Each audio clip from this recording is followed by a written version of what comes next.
ഹരി ഓം. ഭഗവത്ഗീത 1-ാം അധ്യായം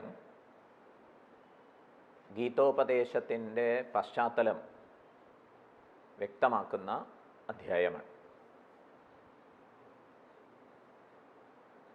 ഗീതോപദേശത്തിൻ്റെ ഉദ്ദേശ്യം എന്തായിരുന്നു എന്ന ഒരു ചോദ്യം ഭഗവത്ഗീതോപദേശത്തിൻ്റെ വിശദാംശങ്ങളിലേക്ക് പ്രവേശിക്കുന്നതിന് മുൻപ് ചോദിക്കുന്നതും ഉത്തരം കണ്ടെത്താൻ ഉദ്യമിക്കുന്നതും ഒരു തെറ്റിദ്ധാരണ നീക്കുന്നതിന് സഹായകമാവും.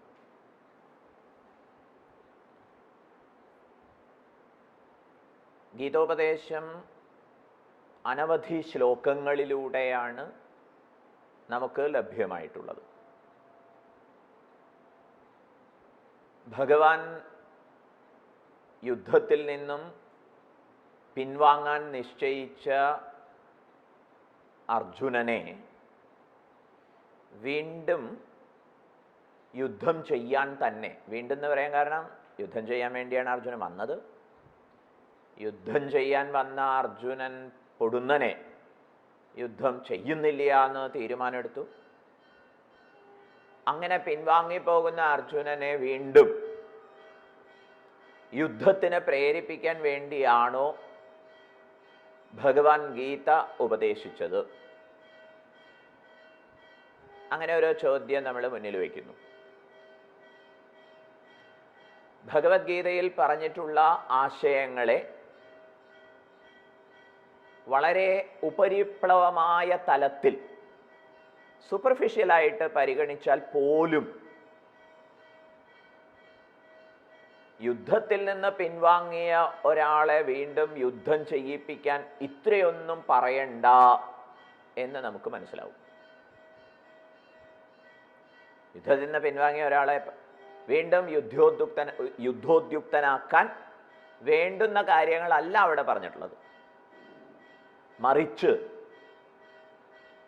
ആകെ പ്രപഞ്ചത്തിൻ്റെ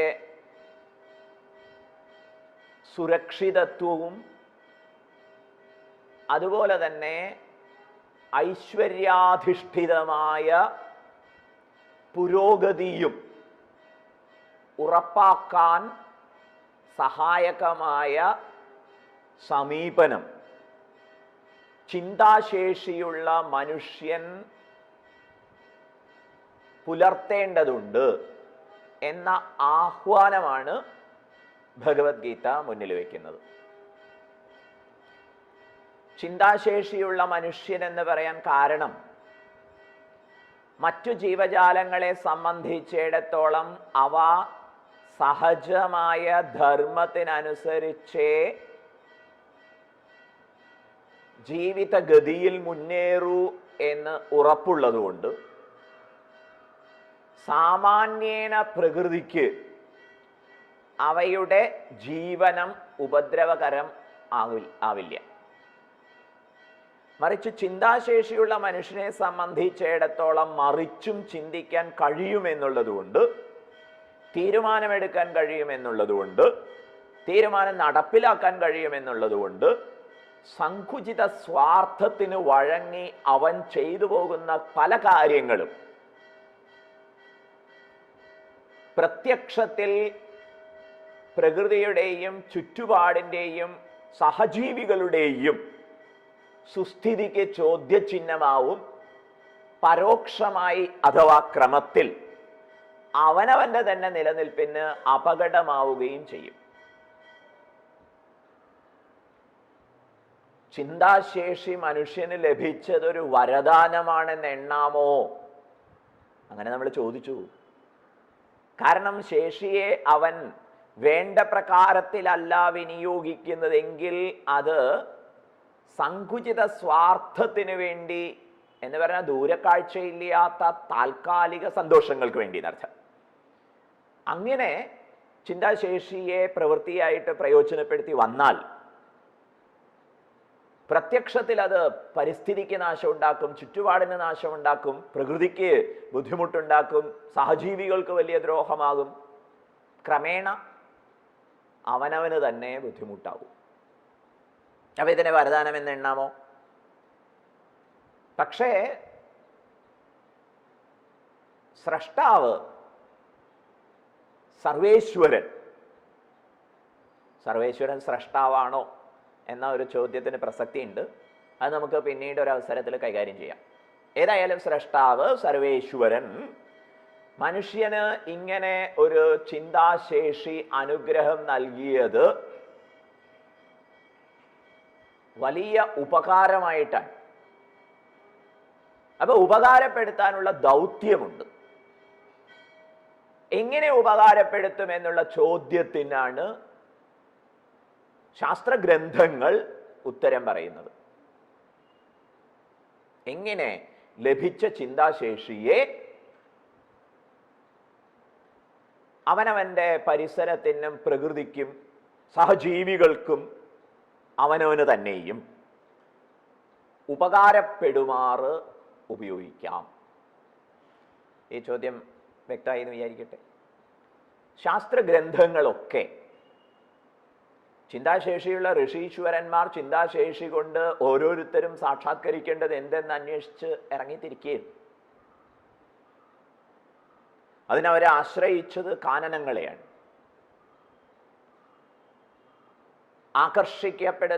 ആകർഷിച്ചു പോകുന്ന പല വിഷയ സങ്കീർണതകളിൽ നിന്നും പിൻവാങ്ങി കാനനത്തിൻ്റെ സൗകുമാര്യതയിൽ അവരെ ധ്യാനമഗ്നരായിരുന്ന് അന്വേഷിച്ചു.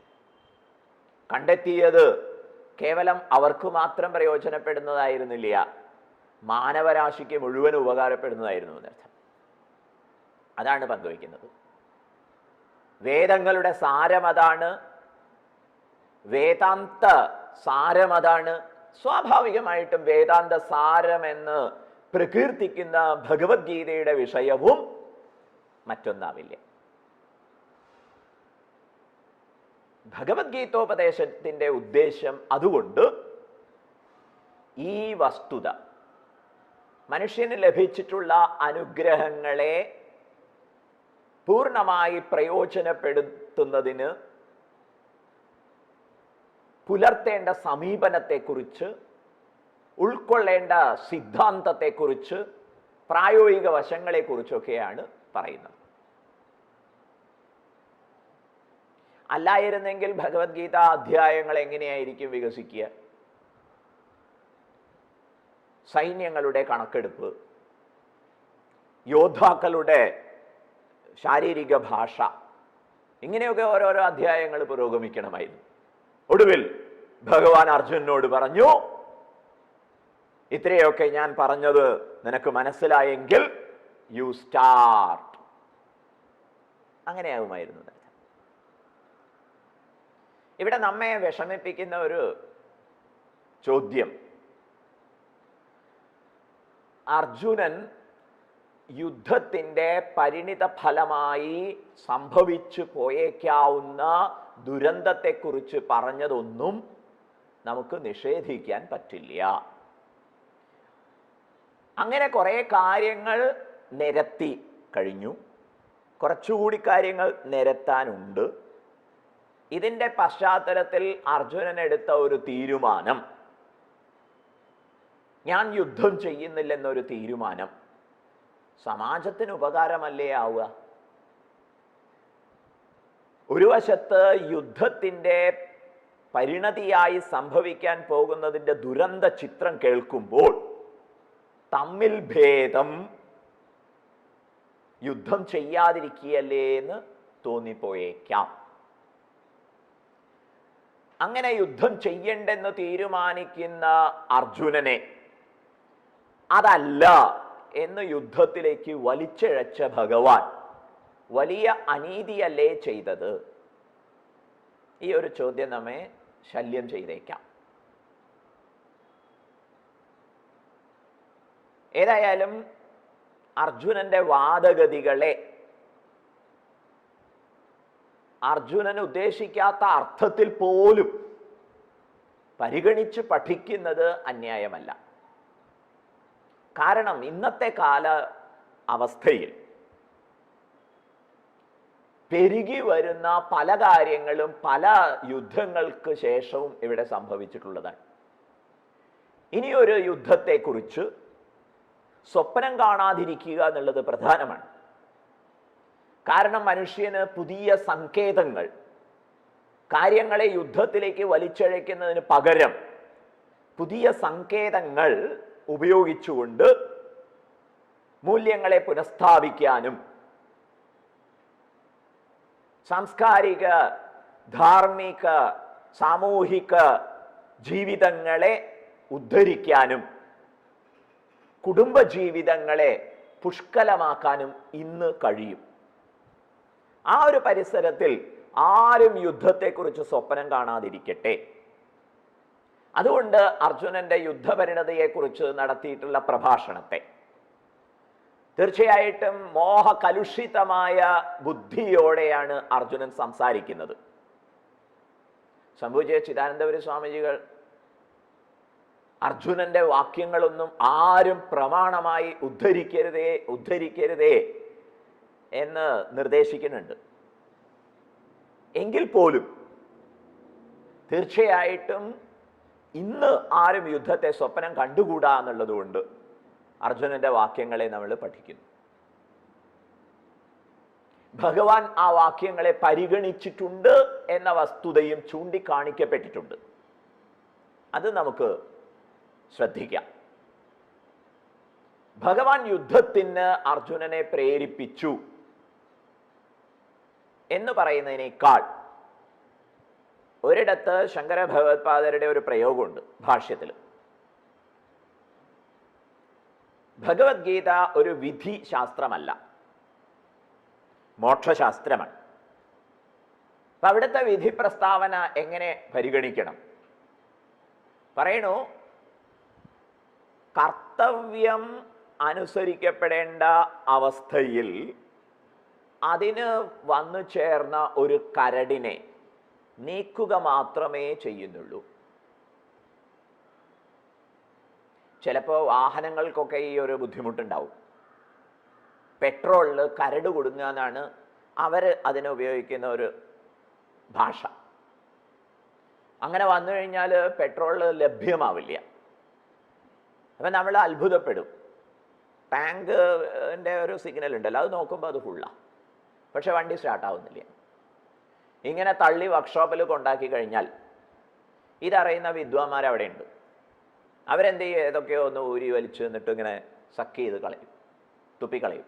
കുറച്ച് പെട്രോൾ നഷ്ടമാവുമെന്ന് അറിയാം, പക്ഷെ അതോടൊപ്പം ആ കരട് പോയി കിട്ടി. അത് കഴിഞ്ഞാലോ സ്വാഭാവികമായിട്ടും പെട്രോളിൻ്റെ പ്രവാഹം സുഗമമാവും. ഇതുപോലെ അർജുനനിൽ നിയുക്തമായ നിഹിതമായ ഒരു ദൗത്യം ഉണ്ട്, ഉത്തരവാദിത്വമുണ്ട്. അത് നിർവഹിക്കപ്പെട്ടേ തീരൂ.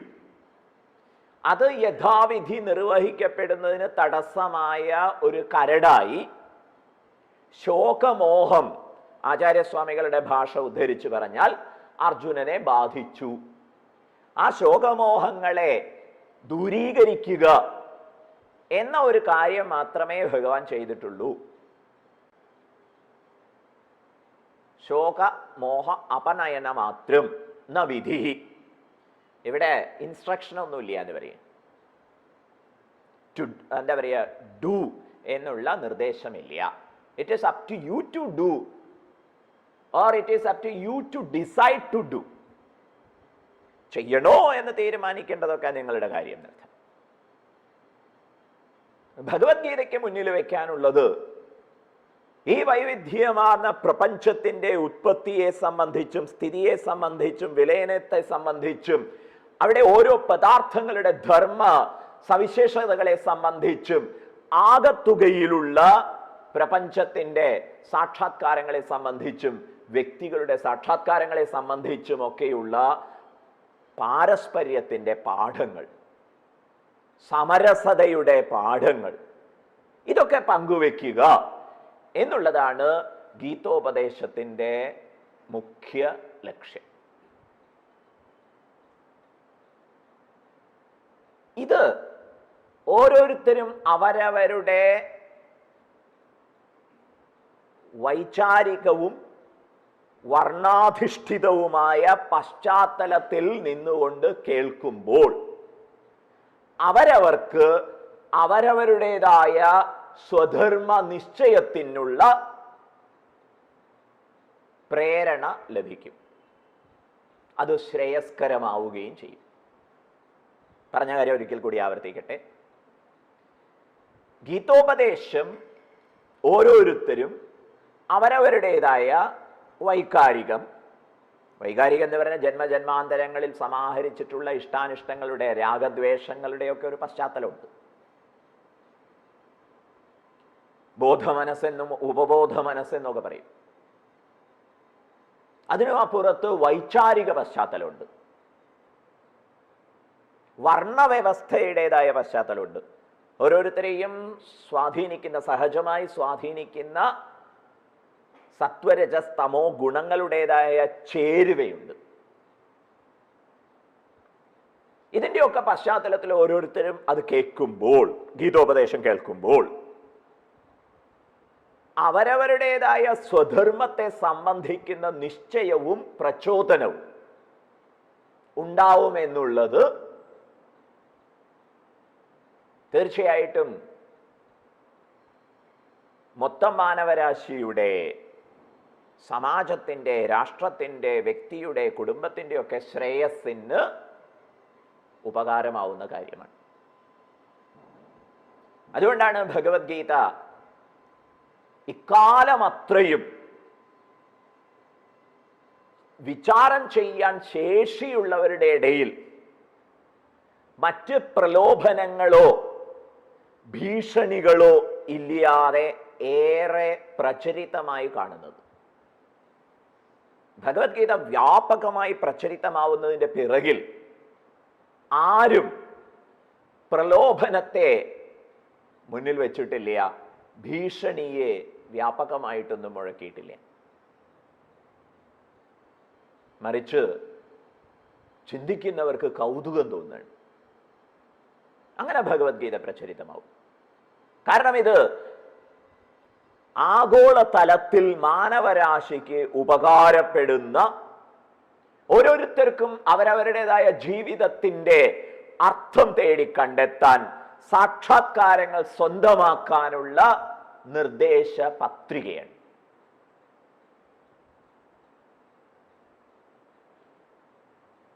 അതുകൊണ്ട് അർജുനനെ കുറിച്ച് വിശദമായി ചർച്ച ചെയ്യുന്നതിൽ ആരും വിഷമിക്കരുത്. അർജുനൻ എത്ര ഉചിതമായ, നിരുപദ്രവകരമായ ഒരു തീരുമാനത്തിലാണ് എത്തിച്ചേർന്നത്. എന്നിട്ടും അർജുനനെ മഹാദ്രോഹിയാക്കാൻ ഭഗവാൻ വലിച്ചഴച്ചില്ലേ എന്നാരും ഭഗവത്ഗീത 18 അധ്യായങ്ങളും കേൾക്കാതെ തീരുമാനിച്ചു കളയരുത്. 18 അധ്യായവും കേട്ടിട്ട് അങ്ങനെ തീരുമാനിക്കുകയാണെങ്കിൽ സമയമായിട്ടില്ല നിങ്ങൾക്ക് എന്നേ പറയാൻ പറ്റുള്ളൂ എന്ന് പറയുക. അവര് ഭഗവാൻ മഹാദ്രോഹിയാണെന്ന് കുറച്ചു കാലം കൂടി പ്രസംഗിച്ച് നടക്കട്ടെ എന്ന് പറയുക. ഏതായാലും 1-ാം അധ്യായത്തിന്റെ പശ്ചാത്തലത്തിൽ ഭഗവത്ഗീത വലിയൊരു ഉപദ്രവമാണ് സമാജത്തിന് സമ്മാനിച്ചത്. നിരുപദ്രവകരമായ ഒരു തീരുമാനത്തിൽ, ഒരുപക്ഷെ ശ്രേഷ്ഠമായ ഒരു തീരുമാനത്തിൽ, യുദ്ധം ചെയ്യേണ്ട എന്നുള്ളൊരു നിശ്ചയത്തിൽ എത്തിച്ചേർന്ന അർജുനനെ വലിച്ചിഴച്ച് യുദ്ധം ചെയ്യാൻ പ്രേരിപ്പിച്ചില്ലേ എന്ന് വിഷമിക്കരുത്. ബാക്കി അധ്യായങ്ങൾ കേട്ട ശേഷം അതേ വിഷമം തുടരുന്നുണ്ടെങ്കിൽ തൽക്കാലം അത് കേട്ടിട്ട് ഗുണമൊന്നും ഉണ്ടാവില്ല എന്ന് പറയും. മറിച്ച് ശ്രദ്ധാലുക്കളെ സംബന്ധിച്ചിടത്തോളം ഉറപ്പായിട്ടും മനസ്സിലാവും എന്തൊരു ദൂരക്കാഴ്ചയോടെ ഭഗവാൻ പ്രപഞ്ചോത്പത്തി സ്ഥിതിലയങ്ങളുടെ, പ്രകൃതിയുടെ സഹജമായ പാരസ്പര്യ ധർമ്മത്തെ സംബന്ധിച്ച്, ഓരോ പദാർത്ഥങ്ങളുടെയും ധർമ്മവ്യവസ്ഥയെ സംബന്ധിച്ച് ചിന്താശേഷിയുള്ള മനുഷ്യന്റെ സാക്ഷാത്കാര സാധ്യതകളെ കുറിച്ചൊക്കെ എത്ര വിസ്തരിച്ച് ഭഗവാൻ സംസാരിച്ചിരിക്കുന്നു എന്നവർ ആസ്വദിക്കും. അവർക്ക് സ്വധർമ്മ നിശ്ചയത്തിൽ വേണ്ട മാർഗനിർദ്ദേശം ലഭ്യമാവും. അവരുടേതായിട്ടുള്ള സ്വധർമ്മങ്ങളിൽ മുഴുകുമായിരിക്കും. ഭഗവാനാണെങ്കിൽ മുൻഗാമിയായി എനിക്കൊന്നും നേടാനില്ല, നഷ്ടപ്പെടാനില്ല അർജുന, എന്നിട്ടും നോക്കൂ എന്ന മട്ടിൽ ചെയ്തുകൊണ്ട് നമുക്ക് മാതൃക കാണിച്ച് അങ്ങനെ പരിലസിക്കും.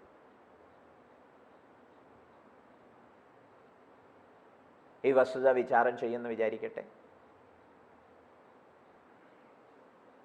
വീണ്ടും നമുക്ക് ആകെ വിഷണ്ണ മനസ്കനായി നിൽക്കുന്ന അർജുനന്റെ അടുത്തേക്ക് ചെല്ലാം. നിരത്തുന്ന വാദങ്ങളെ ശ്രദ്ധിക്കാം.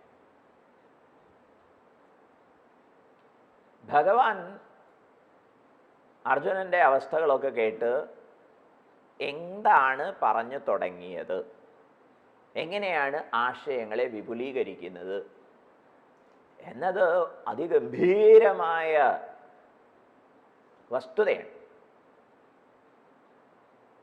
അത്യന്തം ആസ്വാദ്യകരമായ ഒരു കാഴ്ചയാണത്. അത്യന്തം ആസ്വാദ്യകരം എന്ന് പറയുന്നത്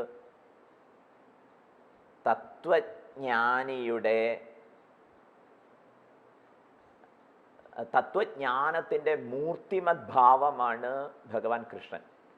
ആ ആനന്ദത്തിൽ ഇങ്ങനെ പരിലസിക്കുന്ന പാർത്ഥസാരഥി അനായാസേന ഒരു അധ്യാപകന്റെ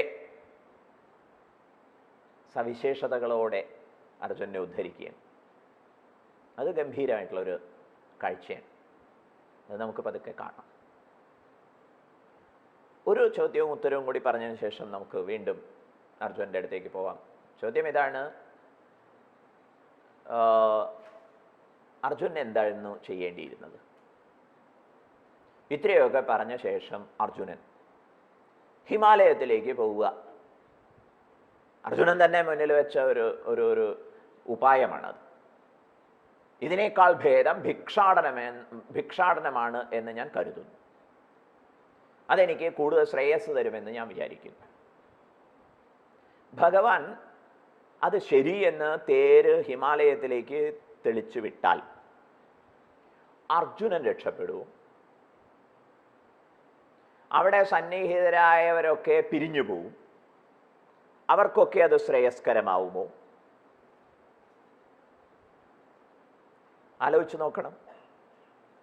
ദുര്യോധനൻ തിരുത്തുമോ? സംഗതി മനസ്സിലാവണില്ലേ? ചില സന്ദർഭങ്ങളിലൊക്കെ അനിവാര്യമായത് സംഭവിച്ചേ തീരും.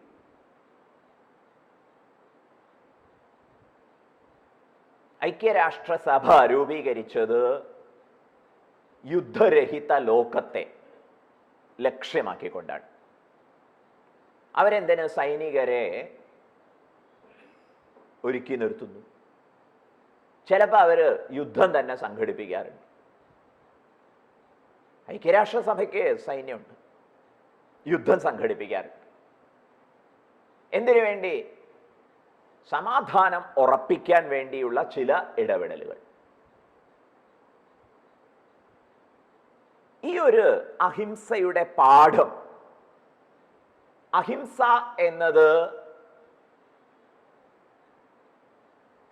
ഒരു പ്രതികരണവുമില്ലായ്മയല്ല, മറിച്ച് ദൂരക്കാഴ്ചയോടെ ചിലപ്പോൾ ഹിംസ ചെയ്യേണ്ടി വന്നാലും സങ്കോചം പുലർത്താതിരിക്കുന്നത് അഹിംസയുടെ മാനമാണ്. ആചാര്യന്മാർ ഉദാഹരണമായിട്ട് ചൂണ്ടിക്കാണിക്കുക, ഒരു ക്യാൻസറസ് ഗ്രോത്ത് ഉണ്ടെങ്കിൽ അത് ആകെ ശരീരത്തിൻ്റെ ദുസ്ഥിതിയെ ബാധിക്കുമ്പോൾ അവിടെ ഹിംസ അനിവാര്യമല്ലേ? നഖം മുറിക്കുന്നിടത്തും മുടി മുറിക്കുന്നിടത്തൊന്നും നമ്മളിത് അന്വേഷിക്കുന്നില്ലല്ലോ. അപ്പം ആ നിലയിൽ കൂടുതൽ പേരുടെ കൂടുതൽ കാലത്തേക്കുള്ള സുസ്ഥിതിയെ ലക്ഷ്യമാക്കിയ അനിവാര്യമായ ചില ഹിംസകൾക്ക് അതാത് കാലത്ത് മുതിരാതെ പോയത് ഭാരത ചരിത്രത്തിൽ വലിയ നഷ്ടങ്ങൾ ഉണ്ടാക്കി തീർത്തിട്ടുണ്ട്. ലോക സമാധാനത്തിന് പോലും ഏറെ സംഭാവന ചെയ്യാൻ ഉതകുന്ന ഒരു ദർശനമുണ്ടായിട്ടും ഇന്നും ആഗോളതലത്തിൽ ഭാരതത്തിന് വേണ്ടത്ര ഭംഗിയായി ഇടപെടാൻ പറ്റുന്നില്ല. ഈ ഒരു ദുരവസ്ഥയിലേക്ക് ഭാരതം തകർന്നു പോയതിന് കാരണം, ഇത് ഡിബേറ്റബിൾ സബ്ജക്റ്റാണ്, തീർച്ചയായിട്ടും വിവാദ വിഷയമാണ്, വിവാദം ചെയ്യപ്പെടട്ടെ, ചർച്ച ചെയ്യപ്പെടട്ടെ. ഭാരതം തകർന്നു പോയതിന് കാരണം അപ്പോൾ സഹിഷ്ണുതയുടെയും അഹിംസയുടെയും പേര് പറഞ്ഞ് ചില പിൻവാങ്ങലുകൾ നടത്തിപ്പോയതാണ്. അത്തരത്തിലുള്ള പിൻവാങ്ങലുകൾ അഹിംസയുടെ പേരിൽ ന്യായീകരിച്ചുകൂടാ, ദൂരക്കാഴ്ചയുടെ പേരിൽ അനുവദിക്കാവുന്നതായിരുന്നില്ല. സംസ്കാരത്തെ നിലനിർത്താൻ, ധാർമ്മിക അവബോധത്തെ നിലനിർത്താൻ, ശോഭനമായ ജീവിത മൂല്യങ്ങളെ സംരക്ഷിക്കാൻ, അതിനൊക്കെ വേണ്ടി തീർച്ചയായിട്ടും ചില ഹിംസകളൊക്കെ അപ്പോൾ ആവശ്യമായി വന്നേക്കാം. അത് അനീതിയല്ല എന്നർത്ഥം. വീണ്ടും അർജുനന്റെ അടുത്തേക്ക് അർജുനൻ പറയുന്നു, അധർമാഭിഭവാത് കൃഷ്ണ പ്രദുഷ്യന്തി കുലസ്ത്രിയഃ സ്ത്രീഷു ദുഷ്ടാസു വാർഷ്ണേയ ജായത്തെ വർണ്ണസങ്കരഃ. കൃഷ്ണ, അധർമാഭിഭവാത് കുലസ്ത്രിയഃ പ്രദുഷ്യന്തി. അധർമ്മം വർദ്ധിക്കുമ്പോൾ, അധർമ്മത്തിന് മേൽക്കോയ്മയുണ്ടാകുമ്പോൾ എന്ത് സംഭവിക്കും? കുലസ്ത്രീകൾ ദുഷിക്കാൻ ഇടവരും. ഇപ്പം നമ്മൾ ഇന്നത്തെ പശ്ചാത്തലത്തിൽ നോക്കുന്ന സമയത്ത് കുടുംബ മൂല്യങ്ങൾ തകരുന്നു എന്ന് വന്നാൽ നമുക്ക് എന്തെങ്കിലുമൊക്കെ മുറുകെ പിടിച്ചേ തീരും. കുടുംബം എന്ന് പറയുന്നത് കുറച്ച് പേര് കൂടി ജീവിക്കലാണല്ലോ. അവിടെ ചില മൂല്യങ്ങളൊക്കെ ഉണ്ട്. ആ മൂല്യങ്ങൾ തകരുമ്പോൾ പക്ഷെ കൂടിച്ചേർന്ന് ജീവിക്കാനുള്ള കൊതി നഷ്ടപ്പെടില്ല. അത് ധാർമ്മികമായ ഒരു പ്രവണതയാണ്. അപ്പൊ എന്ത് സംഭവിക്കുന്നു? പുതിയ കൂട്ടായ്മകളെ തേടിപ്പോകും. ആ കൂട്ടായ്മകളിൽ മൂല്യങ്ങൾ നഷ്ടപ്പെട്ടതുകൊണ്ട് അവിടെ വേറെ ചില മൂല്യങ്ങളാണ് ഉണ്ടാവുക. അധർമ്മം ധർമ്മമിതിയാ മന്യത്തെ എന്നിപ്രകാരം അധർമ്മത്തെ ധർമ്മമായി ധരിക്കുന്ന ചിന്താവിശേഷത്തെ പിന്നീട് ഭഗവാൻ വർണ്ണിക്കുന്നുണ്ട്. ഇന്നിപ്പോ നമ്മൾ പരിശോധിച്ച് നോക്കുമ്പോൾ കൂട്ടുകുടുംബം തകർന്നു, അണുകുടുംബ വ്യവസ്ഥ തകർന്നു. കുടുംബം ഉണ്ട് എന്ന് തന്നെ ഉള്ളൂ, പക്ഷെ അവിടെ ഒരു കൂട്ടായ്മ ഇല്ല. ശരിയല്ലേ? അതിന് പകരമായിട്ട് പലതരത്തിലുള്ള കൂട്ടായ്മകളും പുറത്ത് രൂപപ്പെടുന്നു. ആ രൂപപ്പെടുന്ന കൂട്ടായ്മകളിലൊക്കെ ശോഭനമായ കുടുംബ മൂല്യങ്ങൾക്ക് പകരം അധാർമികമായ മൂല്യങ്ങളാണ് പെരുകുന്നത് എന്ന് പറയും. അത് അർജുനന്റെ ആ ഒരു കാഴ്ചയെ നമുക്ക് പരിഗണിക്കാതിരിക്കാൻ പറ്റില്ല. സംഭവിക്കുന്നു എന്നർത്ഥം. സ്ത്രീകൾ ദുഷിച്ചു പോകുന്നത് ഏറെ ഖേദത്തോടെ ചൂണ്ടിക്കാണിച്ചത് ഗൗരവബുദ്ധിയാ നമ്മൾ പരിഗണിക്കണം. എത്ര നാര്യസ്തു പൂജ്യന്തേ, എവിടെ നാരി പൂജിക്കപ്പെടുന്നുവോ അവിടെ സ്ത്രീജനം പൂജിക്കപ്പെടുന്നിടത്ത് ദേവന്മാർ നൃത്തം ചെയ്യും. അങ്ങനെ ഒരു പ്രസ്താവനയുണ്ടല്ലോ. സ്ത്രീജനം എന്ന് പറയുന്നത് പ്രകൃതിയുടെ തിരഞ്ഞെടുക്കപ്പെട്ട പ്രതിനിധികളാണ്. അവര് പുരുഷ പ്രജകൾക്കായാലും ശരി, സ്ത്രീ പ്രജകൾക്കായാലും ശരി ജന്മം നൽകുന്നു എന്ന നിലയിൽ, കുട്ടിക്കാലത്ത് അവരെ പരിരക്ഷിക്കുന്നു എന്ന നിലയിൽ മാനവരാശിയുടെ കാര്യത്തിൽ വിശേഷപ്പെട്ട പങ്ക് നിർവഹിക്കുന്നുണ്ട്. മാനവരാശിയുടെ കാര്യത്തിൽ എന്ന് പറയാൻ കാരണം അവിടെ ചിന്തയ്ക്കുടെ കഴിവുണ്ടല്ലോ, ചിന്തിക്കാനുള്ള ശേഷിയുണ്ടല്ലോ. മറ്റുള്ളവയൊക്കെ സ്വാഭാവികമായിട്ട് മൃഗജാലമൊക്കെ അവരുടേതായിട്ടുള്ള ഒരു ഇൻസ്റ്റിങ്ക്റ്റ് അനുസരിച്ച്, സഹജ പ്രവണതകൾക്കനുസരിച്ചാണ് ജീവിക്കുക. അവിടെ അത്ര വലിയ ഇടപെടലുകൾക്കൊന്നും സ്കോപ്പില്ല. അപ്പൊ നമ്മുടെ സമാജത്തെ, മാനവ സമാജത്തെ നിയന്ത്രിക്കുന്നത്, തീരുമാനിക്കുന്നത് സ്ത്രീജനമാണ് എന്ന് പറഞ്ഞാൽ തെറ്റില്ല. പുരുഷൻ കുറച്ചൊക്കെ ദുഷിച്ചു പോയാലും പ്രത്യാശയ്ക്ക് പ്രതീക്ഷയ്ക്ക് വകയുണ്ട്. സ്ത്രീജനം മൂല്യ സംരക്ഷണം ചെയ്യുന്നു എന്ന് വന്നാൽ, മാതൃത്വം വേണ്ട പ്രകാരം ജ്വലിച്ചു നിൽക്കുന്നു എന്ന് വന്നാൽ, ബാക്കിയൊക്കെ നേരെയാക്കപ്പെടും എന്ന് പറയുക. കുറച്ചൊക്കെ അപകടം ഉണ്ടായാലും ശരി. അർജുനൻ പറയണു അതുപോലും നഷ്ടമാവുന്ന അവസ്ഥയുണ്ടാവും. സ്ത്രീഷു ദുഷ്ടാസു വാഷ്ണേയ ജായതേ വർണ്ണസങ്കരഹ. ഇപ്പൊ കുടുംബത്തിൽ രക്ഷ ചെയ്യാനുള്ള പുരുഷന്മാരില്ലാതെ വരുമ്പോഴേക്ക് സ്ത്രീകൾ ദുഷിച്ചു പോവും. അങ്ങനെ സ്ത്രീകൾ ദുഷിക്കുന്നതോടെ വർണ്ണസങ്കരം ഉണ്ടാവും. വർണ്ണസങ്കരം എന്ന് പറഞ്ഞാൽ ഒരു ജാതീയമായ ചിന്തയ്ക്ക് അപ്പുറത്ത് വ്യവസ്ഥകൾ, ഒരു മൂല്യജീവനത്തിൻ്റെ താളം നഷ്ടപ്പെടും എന്ന് നമ്മൾ ഇന്നത്തെ കാലത്ത് മനസ്സിലാക്കിയാൽ മതി. അക്കാലത്ത് കുലത്തൊഴിലുമൊക്കെയായി ബന്ധപ്പെട്ട ഒരു എന്താ പറയുക, വർണ്ണാശ്രമ വ്യവസ്ഥയും അതുപോലെ കുലധർമ്മവും ഒക്കെ ഉണ്ടായിരുന്നു. അവിടെയൊക്കെ പിഴവുണ്ടായി എന്ന നിലയിലാണ് അക്കാലത്ത് വ്യാഖ്യാനിക്കപ്പെടേണ്ടത് അന്നത്തെ സാമൂഹ്യശാസ്ത്രം. ഇന്ന് നമ്മൾ പരിഗണിക്കുന്ന സമയത്ത് അതിൻ്റെതായിട്ടുള്ള ഒരു സമരസതയുടെ താളവും ലയവും ഒക്കെ നഷ്ടപ്പെടുന്നു. വർണ്ണസങ്കരം. ഇനിയോ ഈ വർണ്ണസങ്കരം കൊണ്ട് സംഭവിക്കാവുന്ന അപകടങ്ങളെ വീണ്ടും എണ്ണിപ്പറയുന്നു. 10-ാം അധ്യായത്തിൽ ഭഗവാൻ സ്ത്രീജനത്തെ സംബന്ധിച്ച് നടത്തിയിട്ടുള്ള ഒരു നിരീക്ഷണം, സ്ത്രീ ശക്തിയെ സംബന്ധിച്ച് കീർത്തി ശ്രീ വാക്ച നാരീണാം സ്മൃതിർ മേധാ ധൃതി ക്ഷമ. സ്ത്രീകളിൽ പരിലസിക്കുന്ന ഈ ഗുണവിശേഷങ്ങളൊക്കെ ഞാനാണ് എന്ന് ചൂണ്ടിക്കാണിച്ചിട്ടുണ്ട്. പ്രത്യേകം പഠിക്കപ്പെടേണ്ട വിഷയമാണ്. സ്ത്രീജനത്തിന് ഈ ഗുണങ്ങളൊക്കെ ഉണ്ടെന്ന് ഉറപ്പാക്കണം. ഈ ഗുണങ്ങളിലൂടെ പ്രകാശിക്കുന്നത് ഭഗവാൻ തന്നെയാണ് എന്ന വസ്തുത മനസ്സിലാക്കി പരിഗണിക്കപ്പെടേണ്ടതുമാണ് എന്നർത്ഥം. അപ്പം അവിടെയാണ് കോട്ടം തട്ടുക.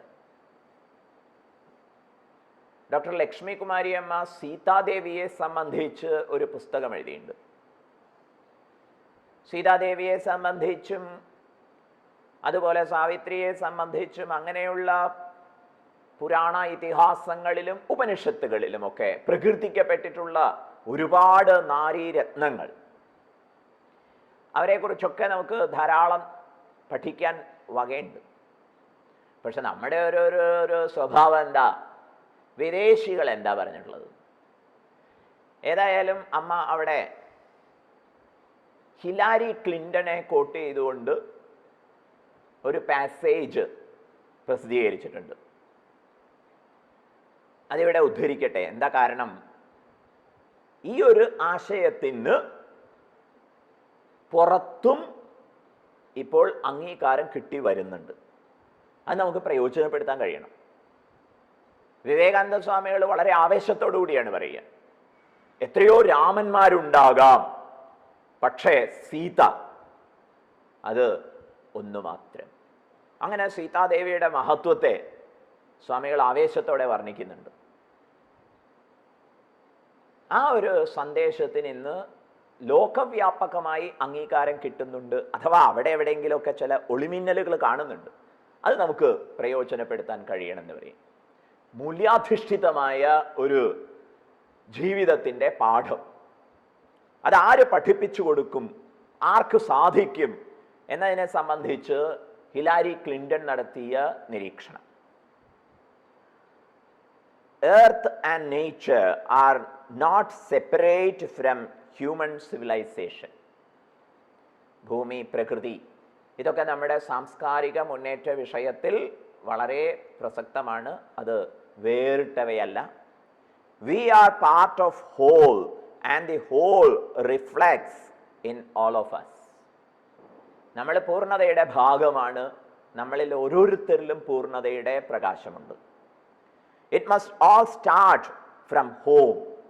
ഈ ഒരു ബോധ്യവും അതറിഞ്ഞുകൊണ്ടുള്ള ഒരു പാരസ്പര്യ ജീവിതവും അത് വീടുകളിൽ നിന്ന് ആരംഭിക്കണം.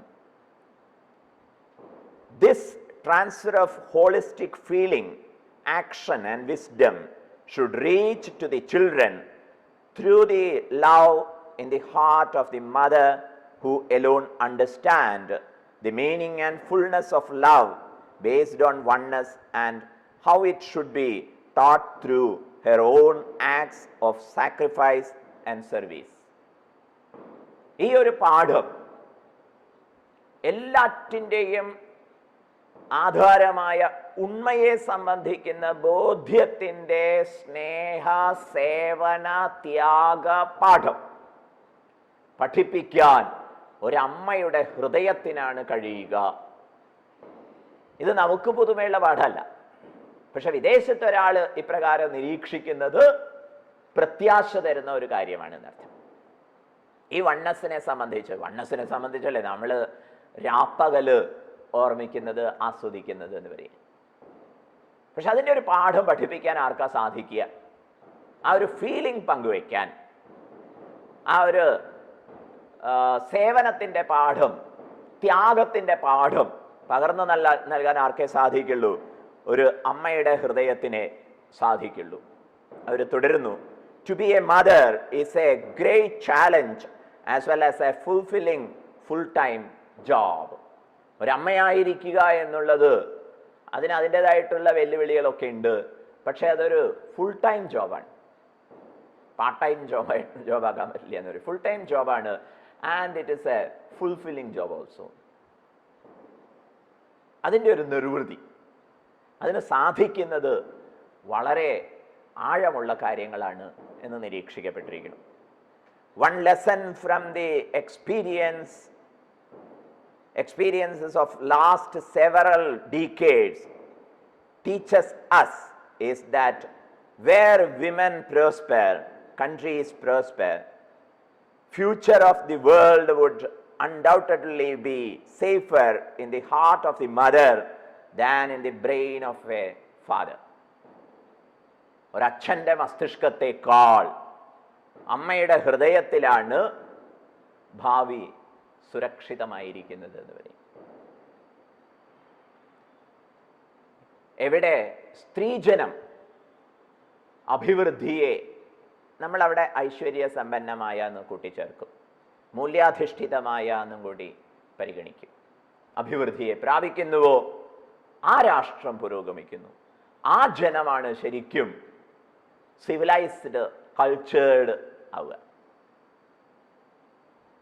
അർജുനൻ പറയണു, ഇതിനൊക്കെ കോട്ടം തട്ടും. ശരിയാണ്.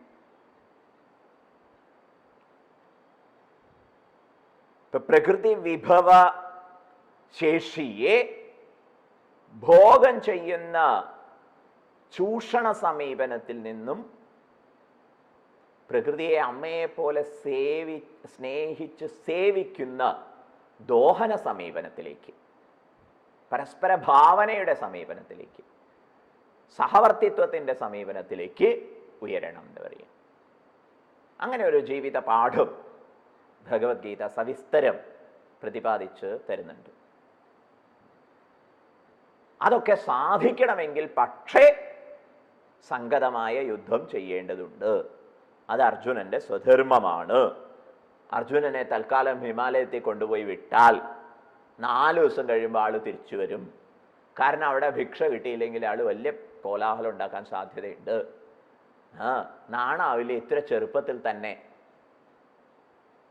ഭിക്ഷ തണ്ട നടക്കണു, വല്ല ജോലി എടുത്ത് ജീവിച്ചൂടെ എന്ന് ചോദിച്ചാൽ അതോടുകൂടി അർജുനൻ്റെ ഈ വീരവാദങ്ങളൊക്കെ അസ്തമിക്കുന്നു പറയും. അവിടെ അർജുനൻ വെറുതെ സൂക്ഷിച്ച് സംസാരിക്കണം തള്ളേ. ഞാൻ ആരാന്നാ വിചാരിച്ചത്?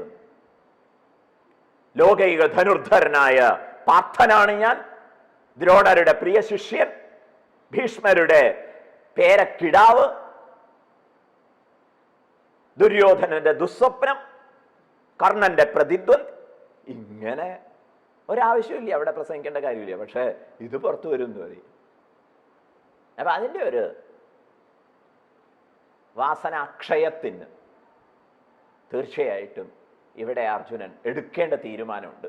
അത് നിഷ്ക്രിയതയുടെ തീരുമാനമല്ല, നിഷ്ക്രിയതയുടെ തീരുമാനമല്ല. അതിനെയാണ് ഭഗവാൻ ചോദ്യം ചെയ്യുന്നത്. അർജുനൻ നിഷ്ക്രിയതയുടെ തീരുമാനമെടുത്തു.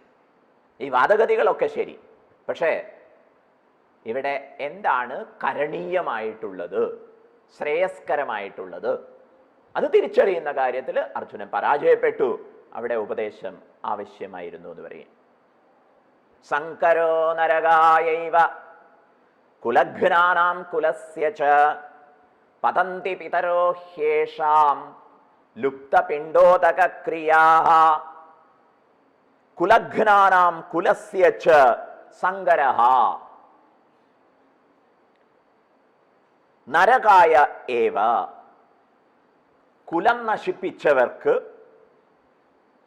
കുലത്തിൻ്റെ നാശകർക്ക്, കുലത്തെ നശിപ്പിച്ചവർക്ക് കുലത്തിൻ്റെ നാശം ഉണ്ടായതുകൊണ്ടും എന്ത് സംഭവിക്കുന്നു? സങ്കരഹ, സങ്കരം ഉണ്ടാവുമല്ലോ, കുലത്തിൻ്റെ സങ്കരം. കുലത്തെ നശിപ്പിച്ചവർക്കും കുലത്തിന് സങ്കരം ഏർപ്പെടുന്നതുകൊണ്ടും ഇവിടെ നരകം സംസൃഷ്ടമാവും. കുലഘ്നാനാം കുലസ്യ ച സങ്കരഃ നരകായ ഏവ. കുലം നശിപ്പിച്ചവരുടെ സങ്കരം, കുലത്തിനേർപ്പെടുന്ന സങ്കരം, ഇത് രണ്ടും നരകായ, നരകപ്രാപ്തിക്ക്, നരകാവസ്ഥയ്ക്ക് കാരണമാവും. നമുക്ക് നാമേ പണിവത് നാക്കം നരകവും അതുപോലെ എന്ന് പറഞ്ഞില്ലേ, ഇവിടുത്തെ ജീവിതാവസ്ഥ തന്നെ നരകമാവുന്നു. സങ്കരോ നരകായൈവ യേഷാം പിതരഃ ലുപ്തപിണ്ഡോദക ക്രിയാഃ പതന്തി. ഇവരുടെയൊക്കെ പിതാക്കന്മാർ ഇവിടെ ഈ സങ്കരതയൊക്കെ ഉണ്ടാക്കി കാര്യങ്ങളൊക്കെ സങ്കീർണമാക്കിയ ആളുകളില്ലേ, അവരുടെയൊക്കെ പിതൃക്കൾ പോയില്ലേ, അവരവിടെ ലുപ്തപിണ്ഡോദക ക്രിയന്മാരാവുന്നു. എന്ന് പറഞ്ഞാൽ എന്താ അർത്ഥം? അവർക്ക് പിണ്ടക്രിയയും ഉദകക്രിയയും ഒന്നും ഇവിടെ ഇവർ ചെയ്യില്ല. കാരണം എന്താണ്? അത്തരം മൂല്യങ്ങളൊന്നുമില്ല, മൂല്യങ്ങളൊക്കെ ശോഷിച്ചു പോയി. മനസ്സിലായില്ലേ? അങ്ങനെ ജീവിച്ചിരിക്കുന്നവർക്കും നരകം, അതുപോലെ മരിച്ചുപോയവരുടെ ഗതിയും തടസ്സപ്പെടുന്നു എന്ന് അർജുനന്റെ ബോധ്യം പങ്കുവെക്കുന്നു. ഇത് അർജുനൻ ആ കാലത്ത് കേട്ട് പഠിച്ചിട്ടുള്ള കാര്യമാണ്. ഇത് സ്മൃതി സംബന്ധിയായിട്ടുള്ള പാഠങ്ങളാണ്. ഈ സ്മൃതിക്ക് ഇക്കാലത്തും പ്രസക്തിയുണ്ട്. ശ്രാദ്ധം ഏവരാലും അനുഷ്ഠിക്കപ്പെടേണ്ടതാണ്, അതിൻ്റെ ഒരു അർത്ഥവും ആഴവും അനുസരിച്ചു. എന്താ ശ്രാദ്ധം എന്ന് പറഞ്ഞാൽ? ശ്രദ്ധാപൂർവകമായ സമീപനം. അത് തീർച്ചയായിട്ടും വയോവൃദ്ധന്മാരോട്, ആചാര്യന്മാരെ ചൊല്ലി, അതുപോലെ മരിച്ചുപോയവരെ ചൊല്ലിയും എല്ലാവരും പുലർത്തണം ശ്രദ്ധാപൂർവകമായ സമീപനം. വിശേഷിച്ചും ജീവിച്ചിരിക്കുന്ന അച്ഛനമ്മമാരെ, അവരുടെ അച്ഛനമ്മമാരെയൊക്കെ നന്നായി പരിചരിക്കുക എന്നുള്ളത് ശ്രാദ്ധത്തിൻ്റെ ഭാഗമാണ്. ഒരു വികലമായ ചോദ്യം കൊണ്ട് അനുഷ്ഠാനത്തിൻ്റെ ഉദ്ദേശശുദ്ധിയെ ചോദ്യം ചെയ്യരുത്. എന്താ വികലമായ ചോദ്യം? മരിച്ചുപോയവർക്ക് നമ്മൾ ഇവിടെ കൊടുത്താൽ അവിടെ കിട്ടുമോ? ആ ചോദ്യം കൊണ്ട് ശ്രദ്ധാപൂർവക സമീപനം, അതുറപ്പാക്കാനുള്ള അനുഷ്ഠാനം എന്ന ആചാര്യന്മാരെ ഏർപ്പെടുത്തിയ പദ്ധതിയെ ആക്ഷേപിക്കരുത്. ചിലരൊക്കെ വളരെ വീരവാദം മുഴക്കാറുണ്ട്. പലരും മരിച്ച കഥയൊക്കെ പറഞ്ഞിട്ട് ഞാൻ പക്ഷേ ഒന്നും ചെയ്തില്ല, എനിക്കതിലൊന്നും വിശ്വാസമില്ല. അങ്ങനെ ചെയ്യാതിരിക്കാൻ നമുക്ക് അവകാശമില്ല. അല്ല, പറഞ്ഞിട്ടുണ്ട് പോകുമ്പം ഒന്നും ചെയ്യണ്ട കേട്ടോ, എങ്കിൽ പോലും ചെയ്യണമെന്ന് പറയുക. കാരണം അത് സമാജത്തിൻ്റെ സുസ്ഥിതിക്ക്, അതുപോലെ തന്നെ കുടുംബ ഭദ്രതയെ ഉറപ്പാക്കുന്ന മൂല്യങ്ങളുടെ സംരക്ഷണത്തിന്, വരും തലമുറയ്ക്ക് മാതൃകയായിട്ട് അങ്ങനെ കുറേ ഉത്തരവാദിത്വങ്ങളുണ്ട്. ശ്രീ നാരദ ഭക്തി സൂത്രങ്ങളിൽ പറയും, ശാസ്ത്ര വിഷയകമായ ഉത്തമ ബോധ്യം വന്നാലും ശരി, നിശ്ചയദാർഢ്യാദൂർധ്വം ശാസ്ത്ര സംരക്ഷണം. നിശ്ചയദാർഢ്യം വന്നാലും ശാസ്ത്രത്തെ സംരക്ഷിക്കണം. വ്യാഖ്യാതാക്കള് അർത്ഥം പറഞ്ഞു തരുന്നത് അനുഷ്ഠാനപരമായ കാര്യങ്ങളിൽ വീഴ്ച വരുത്തരുത് എന്നാണ്. ആചാര്യന്മാരങ്ങനെ ഉപദേശിച്ചിട്ടുണ്ടെങ്കിൽ അങ്ങനെ ചെയ്യാം. ചോദ്യം ചെയ്യാനുള്ള വേറെ വിഷയങ്ങൾ പലതും ഉണ്ട്. താത്വികമായ കാര്യങ്ങളിലൊക്കെ നമുക്ക് ചോദ്യം ചെയ്യാം. ചില കാര്യങ്ങളൊന്നും നമ്മൾ ചോദ്യം ചെയ്യുന്നില്ല, അതനുസരിക്കും. കാരണം എന്താണ്? അനുസരണം കൊണ്ടുണ്ടാകുന്ന അച്ചടക്കമാണ് അതിന് ഫലമായിട്ട് വരിക. പിന്നീട് അത് ഉപകാരമാവുന്ന. അതുകൊണ്ട് ഇവിടെ ചെയ്താൽ അവിടെ കിട്ടുമോ എന്ന ചില ചോദ്യം ചോദിക്കുമ്പോൾ ചില മറുചോദ്യങ്ങൾ നമുക്ക് അസൗകര്യമാവും എന്ന് മാത്രം ഓർത്താൽ മതി. ഇങ്ങനെ ഒരു ചോദ്യം ചോദിച്ചു കഴിഞ്ഞാൽ മറുചോദ്യങ്ങൾ പലതും ചോദിക്കാനുണ്ടാവുകയും അത് ചിലപ്പോൾ നമുക്ക് അത്ര സുഖകരാവില്ല. അതുകൊണ്ട് ഈ വാദം ശ്രാദ്ധാദി കാര്യങ്ങളൊക്കെ വിഡ്ഢിത്തമാണ് എന്ന വാദം നന്നായി തഴയണം. ഇത് പറയുന്ന വേദികളിൽ പോയി ബഹളം ഉണ്ടാക്കരുത്. ഇത് പറയുന്ന ആചാര്യന്മാരോട് എതിർത്ത് സംസാരിക്കരുത്. കാരണം ആചാര്യന്മാരൊക്കെ ഒരുപക്ഷെ അത് അവതരിപ്പിക്കുന്ന സമയത്ത് അതിൻ്റെതായിട്ടുള്ള ഒരു താത്വിക വിശകലനം അവതരിപ്പിക്കുകയാവും. മനസ്സിലാവുന്നില്ലേ? ഇതേപോലെയാണ് ക്ഷേത്ര ദർശനത്തിൻ്റെ കാര്യം. സർവവ്യാപിയായ സർവാന്തര്യാമിയായ പ്രഭുവിൻ്റെ സാക്ഷാത്കാരത്തിന് കല്ലും മണ്ണും ഒക്കെ പ്രത്യേക പ്രകാരത്തിലൊക്കെ രൂപപ്പെടുത്തി ആരാധിക്കുകയല്ല വേണ്ടത് എന്നൊരാചാര്യൻ പറഞ്ഞു എന്ന് വിചാരിക്കുക. ഒരുപക്ഷെ അദ്ദേഹം തന്നെ പിറ്റേ ദിവസം തൊഴാൻ പോകുന്നുണ്ടാവും. മനസ്സിലാവുന്നില്ലേ? കാരണം ആ കോണ്ടെക്സ്റ്റിൽ പറഞ്ഞത് ഒരു താത്വിക ചിന്ത പങ്കുവെക്കുന്നതിൻ്റെ ഭാഗമായിട്ടായിരിക്കും. ഓക്കെ, അപ്പൊ നമുക്ക് സംശയം തോന്നുന്നു, ഞാൻ ചെയ്യുന്ന ആരാധന വേണ്ടാന്ന് വെക്കണോ എന്ന് തോന്നുകയാണെങ്കിൽ വേണ്ടാന്ന് വെക്കണ്ട. ആചാര്യം തെറ്റാണെന്ന് പറഞ്ഞ് പ്രചരിപ്പിക്കുകയും വേണ്ട. മനസ്സിലായില്ലേ? നമ്മളിത് തുടരുന്നു.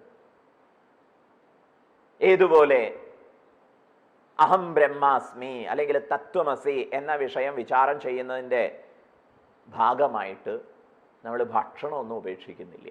ബ്രഹ്മത്തിന് എന്തിനാ ഭക്ഷണം എന്ന് ഊണൊഴിക്കാൻ സമയമാകുമ്പോൾ നമ്മൾ ചോദിക്കില്ലല്ലോ.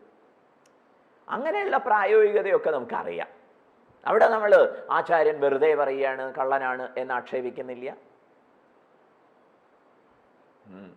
അതിൻ്റെ സ്പിരിറ്റ് ഉൾക്കൊള്ളാതെ ഇരിക്കുന്നില്ല. ഈ ഒരു പ്രായോഗിക സമീപനം മതി. അനുഷ്ഠാനങ്ങളെ സംബന്ധിച്ചിട്ടുള്ള താത്വിക പാഠങ്ങൾ പങ്കുവെക്കുമ്പോൾ ഈ നിലയിൽ എന്തെങ്കിലും ചൂണ്ടിക്കാണിച്ച അങ്ങനെ മനസ്സിലാക്കിയാൽ മതി. ഈ ആശയം വ്യക്തമായി എന്ന് വിചാരിക്കട്ടെ.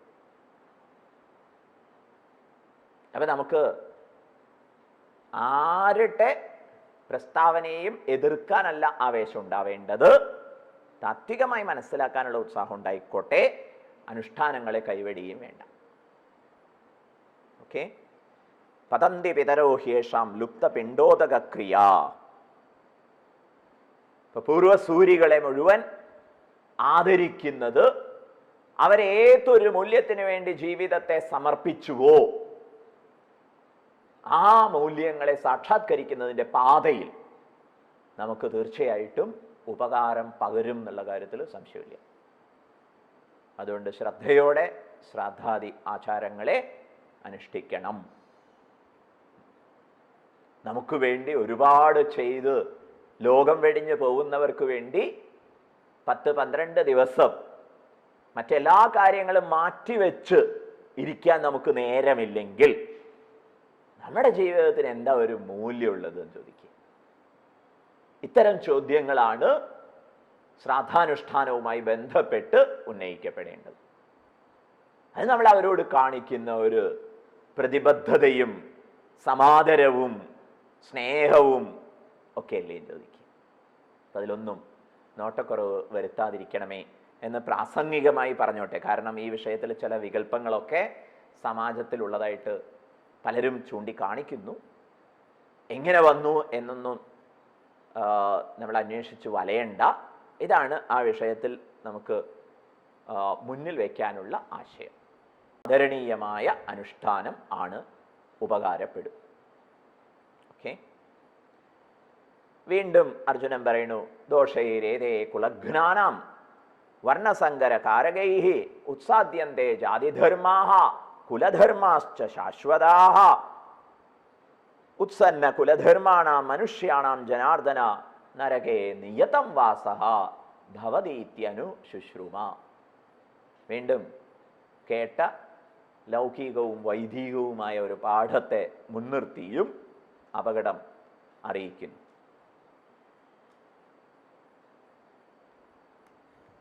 യെസ്.